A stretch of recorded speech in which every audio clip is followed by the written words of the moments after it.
Hello everyone. Welcome back to my channel. We are studying about 24th chapter WH question WH પ્રશ્નો એમાં આપણે હવે next topic ઉપર જવાનું છે. નેક્સ્ટ ટોપિકમાં છે 6th ટોપિક વાય. કોઈ પણ ક્રિયા અથવા ઘટનાનું કારણ જાણવા માટે વાય વડે પ્રશ્ન પૂછવામાં આવે છે. વાય એટલે શા માટે. Example, the boy was crying because he had hurt his foot. છોકરો રડી રહ્યો છે કારણ કે તેની પગમાં વાગ્યું હતું. હવે બીકોઝવાળો જે સેન્ટેન્સ છે એને પ્રશ્નાર્થ તરીકે જ્યારે લઈએ છીએ તે why was the boy crying.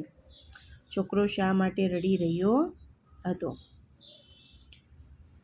The teacher will be angry because we were talking. શિક્ષક ગુસ્સે થઈ જશે કારણ કે આપણે વાતો કરી રહ્યા હતા. હવે why will the teacher be angry.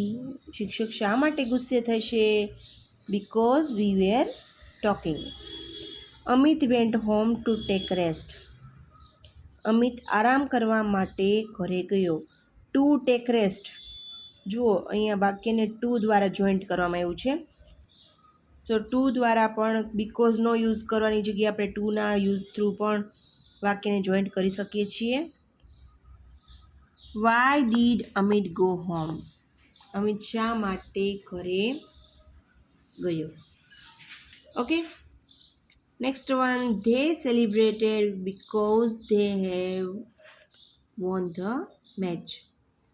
Why did they celebrate because they have won the match. તેઓ મેચ જીતી ગયા એટલે સેલિબ્રેટ કરે છે. વાક્ય ત્રીજું અને ચોથું સાદો ભૂતકાળમાં એટલે ડીડનો ઉપયોગ થયો છે. બાકીનામાં મૂળ ક્રિયાપદનો ઉપયોગ થયો છે. 7th topic વૂમ.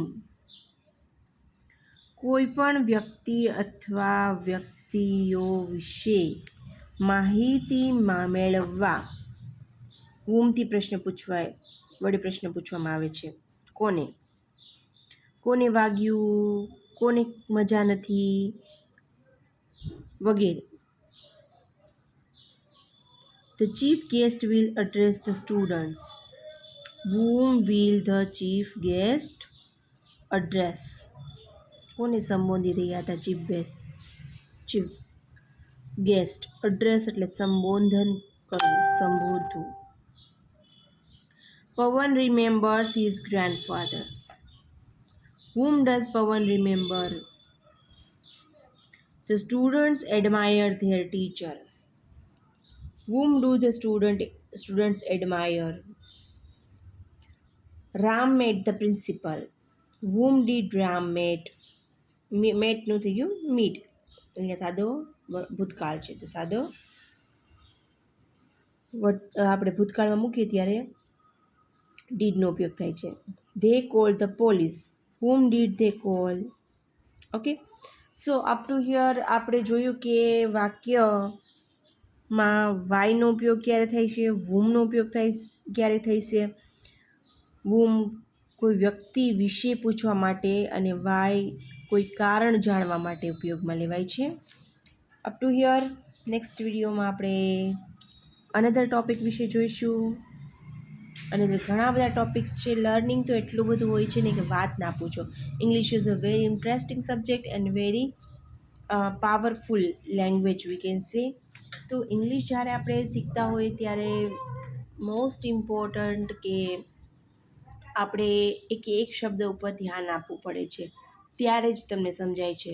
Till then you can not understand what's going on. Okay, so next video we will see another topic, whose, how many, how much, how often, and another more WH questions. Till then, bye bye. Thank you.